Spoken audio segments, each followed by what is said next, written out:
Mais um XP Connection no ar, uma semana agitada, último dia aí de novembro.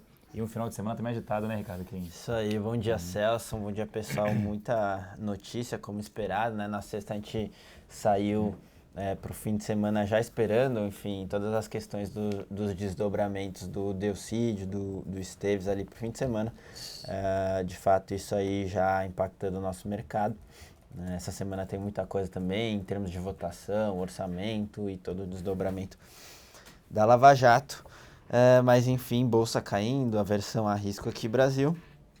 A gente vai conversar um pouquinho sobre isso, sobre as carteiras, né, também.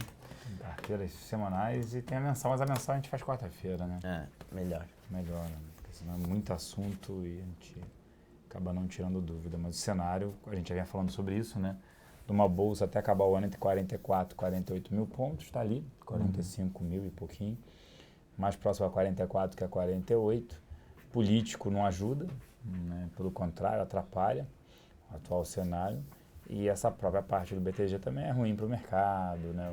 As pessoas tudo com... aumenta-se o risco, questionando o que vai acontecer, não vai e tudo mais. Óbvio que é ruim que não é um banco pequeno, né? Um banco grande, tinha mais de 22 bi ali de valor de mercado. Um banco relativamente médio para grande, porte, né? Tirando isso, a questão do Delcídio tende a piorar o trâmite de todas as questões no Congresso, enfim, toda essa necessidade urgente de ajuste fica sendo jogado para frente, porque cada um vai querer se defender ali, todo mundo preocupado, quem serão os próximos nomes, né? Já está preocupado. Já comentaram ali que a Andrade Gutierrez vai fazer o acordo de leniência e deve se jogar mais 2 nomes ali de parlamentares. Enfim, e essa questão do Delcídio abriu precedente, a ver, de fato, todo mundo muito apreensivo ali no Congresso. Mas, Kim, uma pergunta que não quer calar. O que você acha de prestar uma consultoria cobrando 2,5 milhões e pegar os dados do Wikipedia? Wikipedia, né? Eu vi dizer aí que o filho do Lula, né, nesse fim de semana saíram algumas notícias nesse sentido. Realmente difícil, né? Ele deve ter pensado, vou fazer qualquer coisa aqui, vou fazer um relatório, né? Vou botar o pessoal no bolso aqui, nem vão perceber. E realmente, perceberam isso aí pode ter um desdobramento pior a ver. A gente está falando aqui da Operação Zelotes, envolvendo o filho do ex-presidente Lula. Boa. Antes de responder as perguntas, pessoal, a gente vai passar a carteira semanal, a Top Pick, a short, rapidamente, aí para o pessoal, e a gente já tira dúvidas. Vocês tiveram 3 perguntas aqui de ativos, e aí a gente depois volta, tira dúvida de vocês. Podem enviar as dúvidas aqui no chat, vocês sabem disso, mas a gente fala das carteiras para dar andamento, né, Kim? Isso aí. Geralmente a gente comenta das carteiras justamente porque a gente fala muito dos papéis isoladamente, mas é legal vocês terem um pouco do entendimento do que é a nossa cabeça de portfólio, né? Qual é a nossa estratégia num portfólio consolidado, porque é assim que funciona. No investimento real, você não aplica só em uma ação, você aplica num portfólio, então você tem que ter aí um pensamento estratégico para compor, e é isso que a gente quer passar aqui. Então a gente tem uma carteira semanal, chama Top Picks, carteira comprada com trocas semanais. Nessa semana, em termos de performance, o Ibov caiu 6,2 e a nossa carteira caiu menos 4,2. Então a gente abriu 2 pontos percentuais de vantagem nessa semana. Os principais destaques em termos de performance na parte negativa fica com o Croton, que caiu 11,6%, seguido de Cielo, 5,1%. Destaques positivos ficam com os papéis que têm exposição ao dólar, né, que deu uma boa esticada agora, Fibria subindo 4,4% e Suzano 2,5%, lembrando que Ibov caiu 6,2% na semana e a carteira consolidada 4,2%, 2 pontos percentuais acima de novo. No acumulado de 2015, o Ibov cai 10,75% no ano, a nossa carteira cai 5,20%, então a gente abrindo ali perto de 5,6 pontos percentuais no ano. Essa é a carteira Top Picks. A gente não vai ter troca, então, para essa semana. Muita coisa mudou da última semana para cá. A gente até tinha pensado em algumas trocas táticas ali, mas acabou que com todas as informações que saíram, tudo que a gente tem na mão agora, a gente preferiu deixar a carteira do jeito que está. Então, só para entender um pouco das grandes divisões ali, a nossa principal posição ainda no setor financeiro, com o Itaúsa, a nossa maior posição, mas a gente tem uma posição muito grande também em seguros, com BBSE e Sula. Então, a gente aqui querendo pegar essa questão de juros num patamar mais alto, a gente viu ali as expectativas de inflação nos últimos focos subindo, muita gente já colocando no preço o aumento de juros do BC ao longo das próximas reuniões, enfim, talvez não seja por enquanto o nosso cenário base, a equipe macro está revisando ali. De qualquer forma, não dá para se negar que as probabilidades aumentaram. Então, com isso a gente quer justamente pegar essa questão de juros com BB Seguridade e Sula, que tendem a se beneficiar. A gente tem uma porção também em exportação com Suzano e Fibria, que performou bem justamente por conta do dólar. Então é isso que a gente quer, né? Ficar a maior posição do setor financeiro, que é mais resiliente, tem também essa porção que se beneficia com juros e uma porção como se fosse um hedge natural, uma exposição a dólar, já que a gente entende que dólar é estruturalmente para cima com Suzano e Fibria. Então é isso da carteira semanal, né? O que é interessante nos últimos 6 meses, né, 26 semanas, a gente apresenta uma queda, apesar da carteira apresentar queda, né, é de 6,76%, enquanto o Ibovespa cai 17,31%, mais de 10 pontos percentuais. Imagina o seguinte, quem montou a nossa carteira e fez uma face ou vendeu o índice. O cara fez um long short, que a gente sempre fala aqui, Ibov, e comprou nossa carteira. O cara está ganhando 10,5% em 6 meses.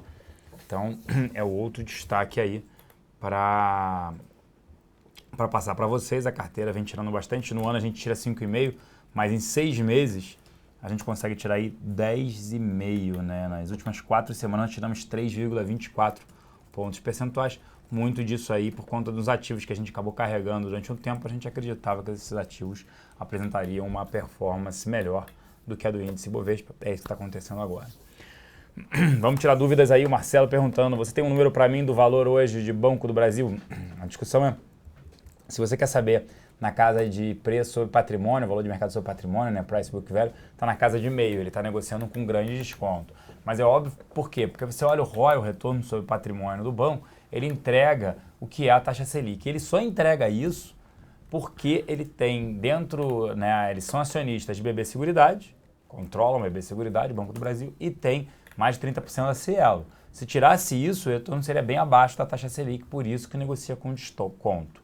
Se a gente tiver, só vale a pena ter o ativo se você pensar assim, poxa, pode ter uma ruptura do governo, um pedido de impeachment, é um dos ativos ali que poderia disparar Banco do Brasil. Então, se fosse pensar, de repente valeria a pena ter uma operação estruturada, mas ir direcional no ativo só se você acredita mesmo. Eu acho que a probabilidade é grande da presidente Dilma cair no ano que vem, de abertura de impeachment, né, 70% no ano que vem, e aí esse seria um ativo interessante. Mas olhando o valuation, até pela entrega de um ROI na casa de 24%, eu ainda sigo preferindo Itaú, aí compra Itaúsa. Que Incroto é só um repique para voltar a cair? O que você acha? Boa pergunta, né? Tava caindo hoje, abriu em queda, virou, tá subindo. A volatilidade está bem alta. Isso? Hoje estava caindo. No intraday deve ter variado uns 6 pontos percentuais. Hoje, de fato, volatilidade alta por conta de todas as notícias com relação ao orçamento, repasse do FIES. De qualquer forma, nossa cabeça não mudou muito. A gente continua com uma posição, como vocês viram, de 10% em Croton, olhando mais médio e longo prazo, muito apoiado na questão de gestão, né? A gestão da Croton é uma das melhores ali do setor, então num momento de mudanças do próprio setor e também retração econômica é onde você quer estar apoiado ali numa gestão boa. Esse ano a Croton deve ultrapassar o guidance, né? A projeção anual. Então, nos últimos anos, ao longo dos últimos anos, ela tem batido sempre o guidance, então esse ano não deve ser diferente, mesmo com todas as mudanças do FIES, então é um pouco disso que a gente está olhando. Essa volta aí, a gente acha que tende a se recuperar ao longo do tempo. Para a Kroton, lembrando que a gente está num momento muito propício para consolidação. Você tem ali as pequenas, a gente sabe que o setor é muito pulverizado, então você tem essa questão de consolidação acontecendo, a gente deve ver a Kroton com aquisições ou algo nesse sentido. Agora as menores, elas estão passando por muita dificuldade financeira, né, já que eles não têm o acesso a crédito que as grandes têm. Então o capital de giro sendo bem pressionado por conta das mudanças do FIES é uma bela oportunidade ali para consolidação e também uma expansão ali de educação básica, ensino médio. A gente deve ver algum movimento nesse sentido. De novo, a Kroton tem uma expertise muito grande em adquirir e captar muita sinergia, é o que a gente espera ali da empresa. Boa. Você perguntou de Porto Seguro, Renato, só comentando, mas eu não sei, indo embora, mas eu não vi como é que estava até o desempenho eu vou dar uma checada aqui antes de responder, se é outro ativo Sul-América que estava subindo também hoje, mesmo com esse, Porto Seguro está subindo bem, ela tinha ficado para trás, né, aquilo que a gente falou, até que o Ricardo Kim comentou. As expectativas estão se elevando, se você olhar o Focus, todo mundo colocou, quer dizer, a média do relatório Focus é um relatório que compila os dados dos economistas, né, o Banco Central que divulga. E ele divulgou hoje que para ano que vem a taxa Selic permaneceria estável, no mínimo estável, a média 14,25. E ela estava mais baixa, ou seja, a expectativa é até que possa ter um aumento da taxa de juros no ano que vem. E aquilo que o Kim destacou, seguros, como é que você se protege com uma inflação alta e possibilidade de aumento de juros no setor de seguros? Porque o prêmio, quando a gente paga um seguro, a seguradora recebe um prêmio e aplica a maior parte em renda fixa. Com juros mais altos, ele já tem um ganho por conta disso. E normalmente, em cenários de crise, primeiro, as pessoas não deixam de fazer seguros, né, automóveis, vida, ela permanece, que ela não vai querer perder o bem mesmo num cenário de crise, e o sinistro diminui.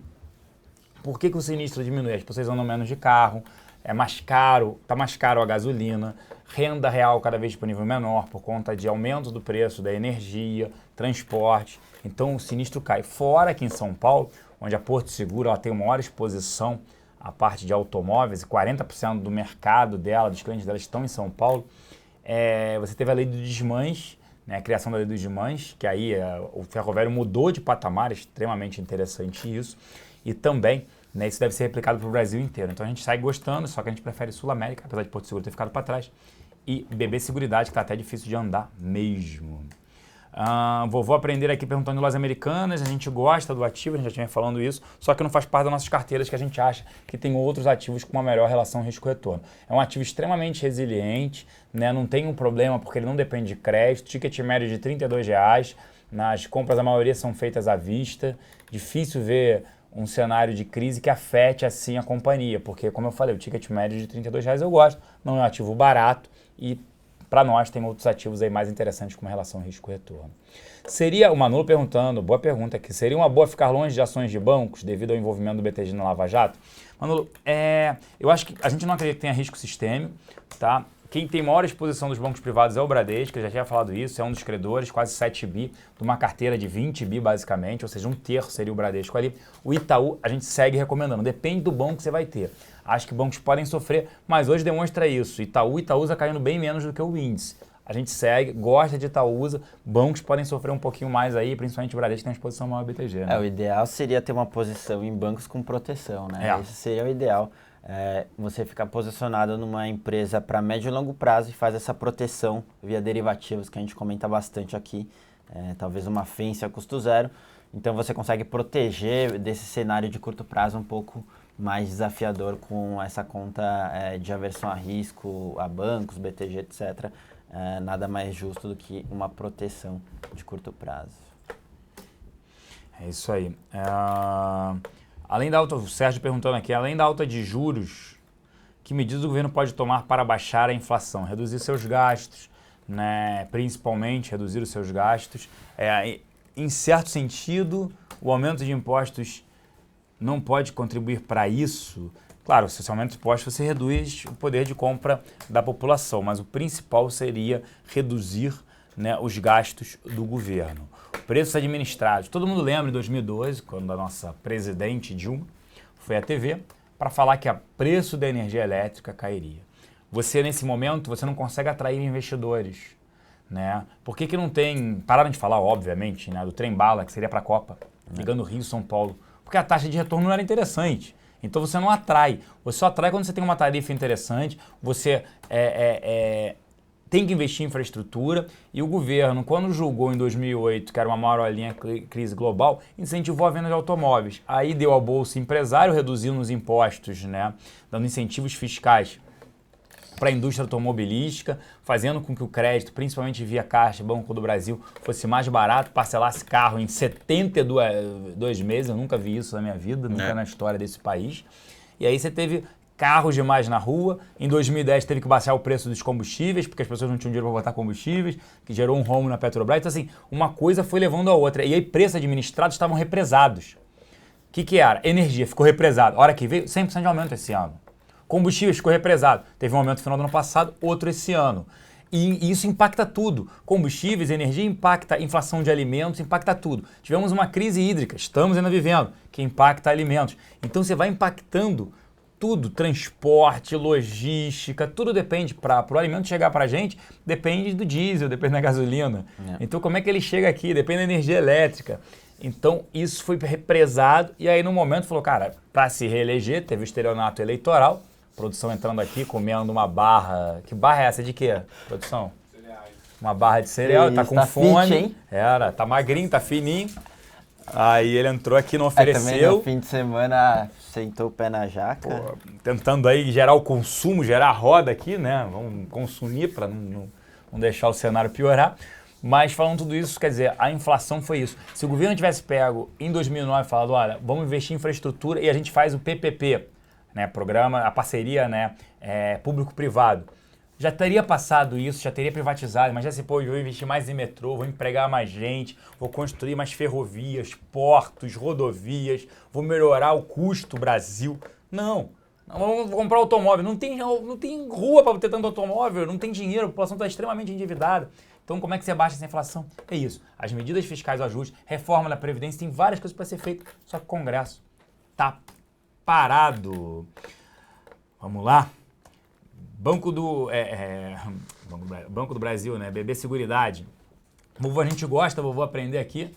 A gente gosta, vem sofrendo mais, vem subindo menos, né? Sofrendo mais não, vem subindo menos do que Sul América e Porto Seguro. A gente gosta, acha que é um ativo barato, está num valuation interessante e a proteção também é seguro. Matheus faz uma boa pergunta aqui. Gostaria de saber por que vocês insistem em ficar comprando na bolsa que o Bovespa é muito em queda. Assim, na verdade, Matheus, até é legal você perguntar, mas... Interessante, porque a gente pode ter essa dúvida. Pô, vocês indicam a ação cai. Exatamente. A gente tem falado bastante que apesar de a gente comentar bastante de empresas aqui,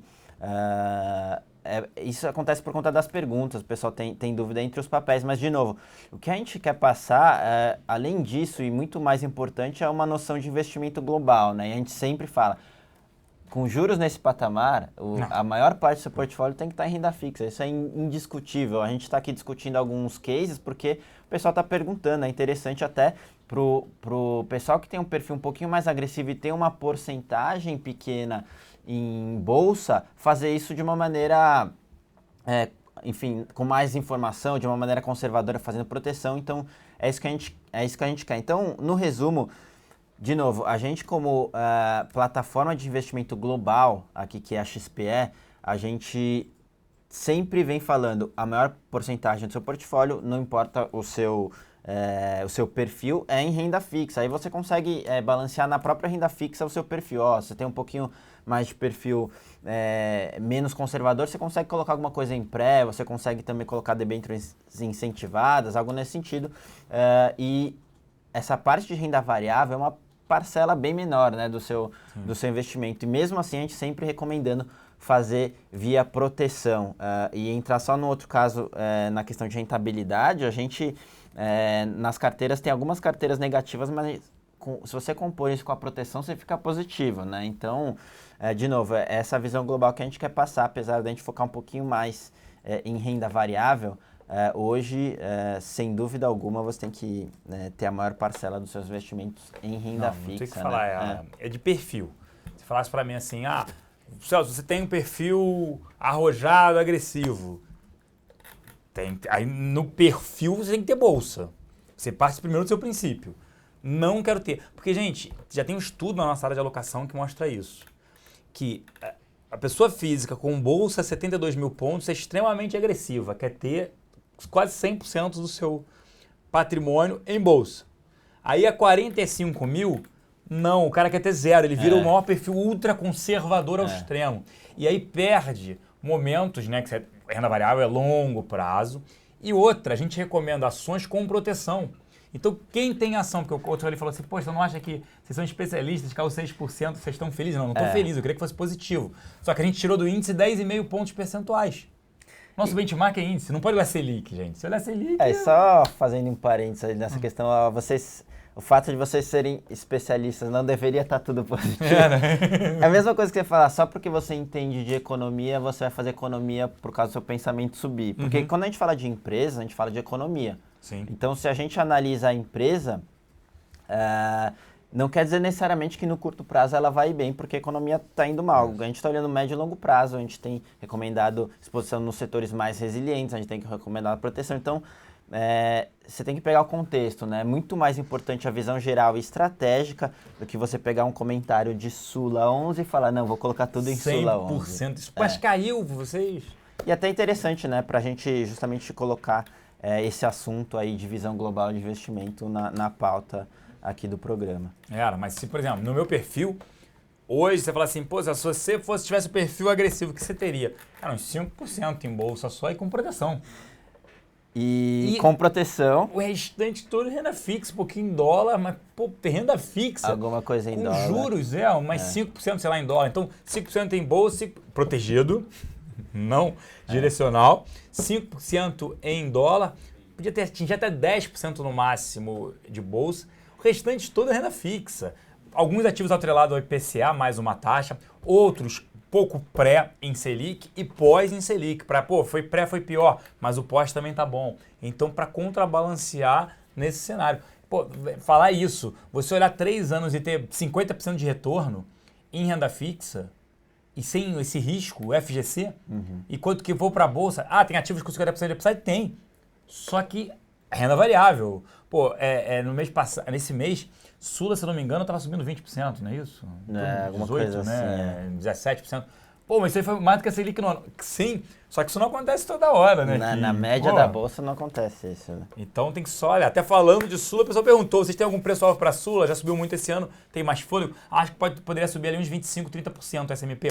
E tudo depende. Se subir juros, continua esse vetor de alta. E a gente está começando a analisar se a gente vai revisar a Selic para o governo vir com uma nova elevação da Selic, né? Uma coisa interessante só, esse comentário que você falou do pessoal mudando de perfil, né? Quando a bolsa está explodindo, já andou pra caramba, todo mundo vira agressivo e quer colocar a maior parte em bolsa. Tem esses estudos ali que quando você troca muito de perfil ao longo... Porque você tem um perfil e ponto final, né? Você faz uns ajustes ali, mas se você é conservador, se você é arrojado, é arrojado. Agora, tem algumas pesquisas que mostram quando você muda muito de perfil de acordo com o mercado, por exemplo, o mercado esticando, depois de esticou você virou arrojado. Aí depois que caiu você virou conservador, se você vai fazendo isso, a quantidade de valor que você está destruindo assim, é realmente muito grande. Então você tem que ficar atento ao seu perfil, adotar uma estratégia consciente e seguir ela, obviamente fazendo os devidos ajustes, né? Até o Nós falou, galera, tem um regulamento lá no fundo que o gestor tem que respeitar, ter o mínimo em ações. Então, se o mercado cair, vai cair também. Tem que cair menos. É isso. Um FIA, né, um fundo de investimento em ações, ele tem que ter no mínimo 67,5% em ações. Então, daí parte essa complicação. Lembrando que só porque também o investidor tem que fazer a alocação dele, né? Na verdade, o fundo tem que ter, 67% de exposição em ações, mas a decisão final é do investidor. Então, ele pode investir 5% do seu capital nesse fundo que vai ter que ficar a maior parte em ação. Você não vai colocar 100% no fundo de ações. Então, é isso que a gente quer passar aqui. Boa, pra gente fazer uma boa pergunta. Celso, eu não entendo. O país não está em crise? Sim. Até onde eu sei, não existe uma pressão inflacionária por excesso de demanda. Então, por que o Banco Central vem subindo os juros e pode subir ainda mais no próximo ano? Vamos lá. Primeiro foram preços administrados, que você carrega para o ano seguinte, que, como eu falei, reajuste de preços de combustíveis esse ano, teve agora há pouco, e o preço da energia elétrica subiu. Isso veio para ficar. Então, imagina na produção, né, siderurgia que usa muito, é intensiva em energia elétrica. Veio para ficar. Ah, como é que eu faço para baixar o preço da energia? Não tem como. A energia está aí. Então você joga o custo de produção mais alto para o ano seguinte. Outro ponto, dólar. O dólar saiu de 2,30, 2,50 um ano atrás, está 3,80. Então o dólar no primeiro momento ele tem um efeito contracionista para depois ser expansionista. Contracionista, porque ele gera uma inflação maior, muitos ativos atrelados ao dólar. Depois expansionista, porque diversas empresas podem exportar, não dá para virar a chave. Então, você tem esse efeito também de impacto na inflação por conta do dólar, tá bom? Então, ele sobe os juros, ele utiliza a política monetária. Mas leia a coluna até que eu escrevi, o blog, na Infomoney, junto até com a área toda de análise, me ajudou, sobre dominância fiscal, que fala sobre isso. Não tem mais por que subir taxa de juros, porque o problema agora tem que ser o ajuste fiscal feito. Para não falar, me alongar muito aqui, a gente já debateu sobre isso. Teve gente outro dia que reclamou que em vez de conversar sobre mercado, fica falando sobre política. Então vamos seguir, que tem muito questionamento aqui, gente, para a gente fazer. O Sotero aqui, com essa deterioração do cenário policial e econômico interno, vocês acham que a perda do grau de investimento acontecerá antes do final do ano? Antes do final é difícil, né? Difícil, né, Kim? Agora que, assim, o mercado já precifica perder o grau de investimento no ano que vem, assim, pro mercado é dado. A gente também compartilha, né, dessa visão que a gente deve perder, mas mais pro ano que vem. Obviamente piorou muito as coisas agora, né, nessas últimas 2 semanas, mas mesmo assim talvez as agências esperem ali. Primeiro, a gente vai ter ao longo dessa semana diversas tratativas lá no Congresso para passar ajuste, falar um pouco de orçamento. Talvez, então, realmente fica mais para o início do ano que vem, primeiro semestre, e até, quem sabe, primeiro trimestre, né? É isso aí. Também acho, só no que vem. Podem comentar de Embraer, ainda tem upside? Rock Trader perguntando. Um bom ativo que faz parte das nossas carteiras, né, Kim? Realmente a gente gosta do ativo, principalmente para médio e longo prazo. Essa esticada, obviamente, há um tempo atrás o valuation estava bem atrativo. Agora ficou um valuation mais razoável, mas é uma bela empresa para ficar exposto a dólar, sem muita concentração. Com certeza a gente fala bastante aqui, mas para compor o portfólio, se vocês forem ver na nossa carteira mensal, a gente tem uma posição de 7% em Embraer. A gente não teria uma posição muito grande no ativo, é mais exposição a dólar mesmo. Isso aí. Perguntaram como é que faz uma FENS a custo zero. Aí depende do ativo, tem que checar com a mesa. É legal, pessoal, preencham aí, né, para essa parte de querem investir com eles. A gente, e para nossa base, enfim, para os clientes novos também, a gente, toda semana a gente envia um relatório para os clientes, explicando certinho como é que funcionam as proteções, a FENS, a custo zero. A gente mostra vários papéis, diversas simulações de vencimento, então é legal. E lembrando que a gente tem nossos assessores para ajudar, justamente nos esclarecimentos ali de como funciona essa proteção. A gente pode até tirar um dia aqui do programa para falar sobre isso, chamar o pessoal de estruturadas para participar, mas é legal vocês conferirem ali o nosso relatório que sempre está disponível. Boa. Vamos lá. O pessoal falando que os top picks do Focus Projeto Especial, SMP perguntando, a 7,07 para 2016. Você acha que se deteriora ainda mais? Acho que a 7% entenderia ser aí um piso, vai vir fora muito provavelmente, por conta disso que a gente falou no início. Preços de administrados. Vocês não acham que é perfeitamente lógico Sula 11 continuar subindo mais que BB Seguridade? Não é perfeitamente lógico. Mas por valuation ela é mais barata, a gestão de EB é um pouco melhor, tem que tomar um pouco de cuidado. Mas hoje ainda a Sula estava de graça, vem corrigindo, mas BB Seguridade também é um excelente ativo e tem uma capilaridade que a Sul América não tem, né? BB Seguridade, os seguros são vendidos na agência do Banco do Brasil. Pô, a capilaridade é a maior capilaridade que a gente tem aí. Já a Sul América não, então tem que tomar um pouco de cuidado. A Braskem está subindo algum motivo? Aí o J. Matos também perguntou, tem alguma lógica a subida da Braskem, uma empresa cujos shots estão em um cenário complicado? Sim, a gente até escreveu sobre isso, a gente já vem comentando aqui. 3 fatores que fizeram a alta aí, a Braskem foi embora, subiu muito, a gente não gosta do ativo, isso que vocês até citaram, governança, depois eu até falo do JBS, mas entra no mesmo caso. Braskem, o que fez o papel subir? Spread petroquímico. O que é o spread petroquímico? É a diferença por quanto ela compra a nafta e o quanto ela ganha da venda de eteno, né? Que ela compra a nafta, que é um derivado de petróleo, faz o craqueamento, vira eteno para vender, para fazer os polímeros, polietileno, polipropileno. Esse spread aumentou com a queda do preço do petróleo. Então isso beneficiou a companhia porque a nafta está atrelada ao preço do petróleo. Segundo, um contrato que se fala aí, um aditivo de um contrato de 10 anos mais longo prazo para venda de nafta pela Petrobras para a Braskem. E aí beneficiaria ela, porque ela, quanto é que eu vou pagar? Ela se programaria melhor. Terceiro, ela fez um hedge cambial e acabou tendo um resultado financeiro muito melhor, o que elevou o seu lucro. Então foram esses 3 fatores que influenciaram essa alta. Por outro lado, a gente não tem receio de os 2 controladores, Odebrecht e Petrobras, poderiam se desfazer do ativo, vender. Fora envolvimento em Lava Jato, os 2 fazem parte, então a gente prefere ficar de fora, mas o ativo subiu. A gente estava até conversando lá na sala antes de vir para cá e comentando sobre JBS, né? JBS foi um outro ativo que se beneficiou bastante do dólar e faz todo sentido se beneficiar pelo business que tem, mas a gente sempre comentava, olha, a gente nunca vai ter exposição, ou nunca não, mas provavelmente, assim, muito difícil a gente vai ter exposição em JBS porque tem essa questão que você não consegue mensurar, que é esse risco de investigação Lava Jato, etc. E foi o que aconteceu, né? Cada vez mais ela está aparecendo ali na questão de investigação com o BNDES, etc. A ação sofreu bastante, é o que a gente vê para Braskem, né? Você tem esse risco também. Total. Apesar de ter dado uma bela esticada, a gente não tomaria uma posição ali, porque as investigações ainda parece que estão num estágio inicial, tem muita coisa ainda para sair e pode vir a bater em Braskem. A gente não faz nenhum sentido ter posição numa coisa que tem um risco que não dá para mensurar, né? É isso aí. Eu não vi nenhuma notícia sobre a Oi caindo desse jeito, né? Tem uma dívida extremamente elevada, mas não vi nada, Sérgio, específico sobre Oi. Vocês acham que toda a inflação provocada pela desvalorização cavalada já se manifestou ou ainda tem mais coisa por vir? Tem mais alguma coisa por vir sim, SMP? Até porque se o governo vier com essa tarifa absurda de importação de aço, aí fechando o nosso mercado para variar, né? Esse governo foi quem mais fechou o mercado.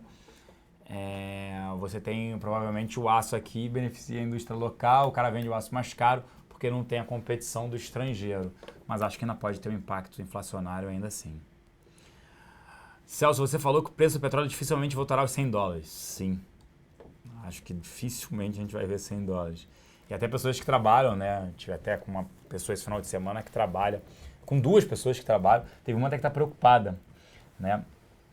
Ela trabalha numa empresa, o oil and gas vive, já morou em Chicago, ficou 3 meses no Catar, ficou em Dubai, fica para lá e para cá.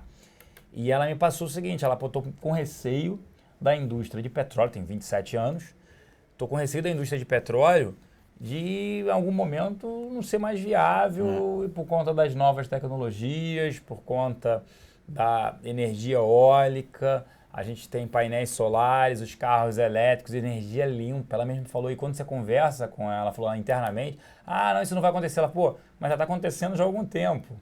E quando o petróleo superou $100, abriu espaço para fontes alternativas. Ela falou, será que eu não tenho que mudar de empresa? Ela mesmo questionando, para uma empresa dessas de fontes alternativas de energia, que é o futuro, quanto tempo isso vai demorar? E parece que os principais produtores ali não estão desacelerando a produção. Não, né? Você tem uma desaceleração global ali, a Arábia Saudita sentada numa reserva gigantesca. 250 bilhões de barris. E eles também não estão de olhos fechados às novas tecnologias, quer dizer, eles estão olhando para frente, poxa, se tem o risco de mudar, eu vou desovar isso aqui. Claro. Já que o meu custo de produção é ridiculamente baixo, então vamos mandar bala aqui. Isso. E talvez não volte naquele super ciclo tão cedo, pelo menos. As outras commodities depende. no médio prazo o Brasil poderia ter um ciclo que beneficiará o Brasil. Você tem commodities agrícolas. Todo mundo tem que comer, não dá para substituir, né? Vou criar, tem fonte alternativa. E hoje até foi uma apresentação, agora tá acontecendo em Paris a discussão no fórum sobre isso, sobre poluição, de reduzir os emissores. Como é que você reduz a emissão? Através da utilização de carros. Vai partir para o carro elétrico. É básico. O transporte é o maior poluente do mundo, mais do que as indústrias. No Brasil, transporte e a logística polui muito mais. Por quê? Como quem gosta de falar, você está num carro sentado que pode explodir, pô. Você está num combustível, né? Você está no combustível. Você está num combustível altamente inflamável, líquido. Pô. Embaixo de você fica andando para cá. Mas soja, milho, trigo, tudo isso, carne, é um ciclo que veio para ficar. As pessoas primeiro precisam comer. Depois que elas vão para a logística, depois que elas vão fazer. Então, a gente vai ter um ciclo que beneficia o país do agronegócio. Isso eu acho que a gente vai ver, vai continuar vendo e veio para ficar. Até o etanol é menos poluente, né? Então deveria também se investir. Lá atrás foi o Proálcool que, por conta do lobby da indústria de petróleo, acabou acabando, digamos assim. Vocês pensam que o grau de investimento, cada setor com o seu, está em níveis preocupantes? De endividamento, desculpa. Tem chance de acontecer no cenário de empresas de porte entrando em cenários não pensados? Não pensados, mas pensados. Ter uma quebradeira em algumas, né, Kim? Poxa, o setor siderúrgico ali, impressionante o grau de endividamento, os níveis realmente preocupantes que chegaram ali, aí Goal já tendo que fazer aumento de capital, CSN querendo vender a todo custo ativos, então realmente são cenários pensados, mas gravíssimos, né? Sim. Então, extremamente complicado. Vamos lá. O pessoal perguntou aqui. Celso, tem uma outra pergunta. Boa pergunta do aprendiz. Vocês falam para ficar fora de empresas estatais, risco político e gerência. Mas por que BB Seguridade está na carteira? Boa pergunta. Ela não é controlada pelo governo? Por quê? Não é pelo governo, pelo Banco do Brasil, mas beleza. Por que a administração de BB Seguridade seria diferente de uma outra estatal, ou até mesmo do Banco do Brasil? Vamos lá. Se pensar assim, não tem Cielo. Alguma empresa você precisa fazer caixa. O governo está com o Banco do Brasil, fica dando crédito mais barato, pode ter problema de inadimplência. Só que ele fala, poxa, mas tem outras duas gerando caixa, Cielo e BB Seguridade, por isso que a gente tem. Então, não acredito que eles vendam esse ativo, ele gera caixa para o Banco do Brasil utilizar para crédito, então você não pode matar o que a gente chama de vaca leiteira. Então, por isso que a BB Seguridade faz parte. Nível de valuation, a gestão é a mesma? Não, porque o governo não consegue interferir nela. Como é que o governo interfere no Banco do Brasil? Dando crédito mais baixo e dando crédito, seja, eu lembro que para o agronegócio, para silos, né, para construção de silos para armazenamento, para compra de automóveis no passado. Em seguros, qual é o incentivo que o governo pode fazer? Ele vai baixar o preço do seguro? Por quê? Se ele é dominante. Cielo, qual o incentivo que ele tem? Não deixa continuar a parte de crédito e débito, utilização. Então essa que é a diferença. Onde o governo pode interferir, quando você olha a Eletrobras, preço da energia é menor. No caso de BB Seguridade, você não vê a interferência porque não faz muito sentido ele efetuar. Vocês acham que a probabilidade do Banco Central subir a Selic em janeiro é maior ou menor que 50%? Boa pergunta. Uma boa pergunta que eu vou ter que te responder numa próxima vez. Eu tenho que checar ali. Porque a gente está esperando a nota do Copom, sendo bem sincero, SMP. Eu diria que uns 50%, nem mais nem menos. Na verdade, o que está acontecendo é toda aquela discussão de dominância fiscal, etc. Agora, por sinalização do BC, talvez até seja um pouquinho maior que 50, né? Dadas as últimas sinalizações, o último comunicado, ele trocou ali alguns termos e já sinalizou. A gente teve 2 membros já defendendo um aumento de 0,5 ponto percentual. Então, você pode dizer que talvez seja um pouquinho acima aí desse 50%, mas a gente vai olhar de perto essa ata do Copom e o nosso time de macro está bem de olho aí nessa questão. Realmente, o fato é que a probabilidade atual, se a gente comparar com há 2 meses atrás, é muito mais alta, né? É isso aí. Tiveram várias perguntas depois ali e a gente mais do que estourou o tempo aqui, 12:18. Só pergunto aqui uma que eu selecionei que achei boa. Por que Bradespar caiu o dobro da Vale 5, né?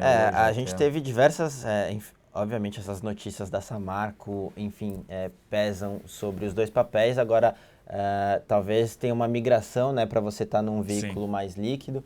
E também você pode ter algum desinvestimento ali na BRAP, é uma questão que se fala bastante de alguns órgãos ali do governo por conta de toda essa mancha que tem e o quão ruim institucionalmente você pode ter uma aceleração ali de desinvestimento de alguns acionistas da BRAP, então o pessoal já antecipando algo nesse sentido, por isso que o spread aumenta ali, a gente não vê no curto prazo isso aí fechando, não é um long and short muito óbvio, então o pessoal que acha que abriu muito ainda, é bom ter cautela.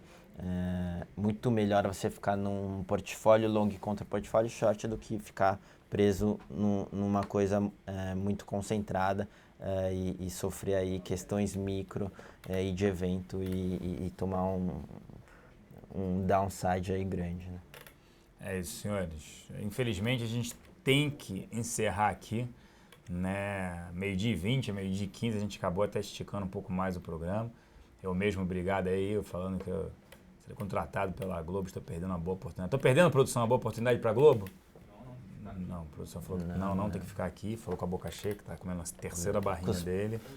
Cuspiu no monitor ali. Sujou tudo aqui. Mas, obrigado, na sexta-feira eu participei do Conta Corrente, obrigado pela audiência aqui de vocês e também lá, o pessoal falando que o Kim falou em velocidade da luz. Que a gente tem aqui. que terminar aqui a produção já brigando com a gente, mas no próximo programa eu falo com mais calma, realmente a gente passou muito do nosso tempo. A Bradespar é uma hold que tem ativo principal da Vale, tem outros ativos ali, CPFE pequenininhos. E aí a produção tá aqui toda desesperada, aqui, não deu para entender o que ele falou.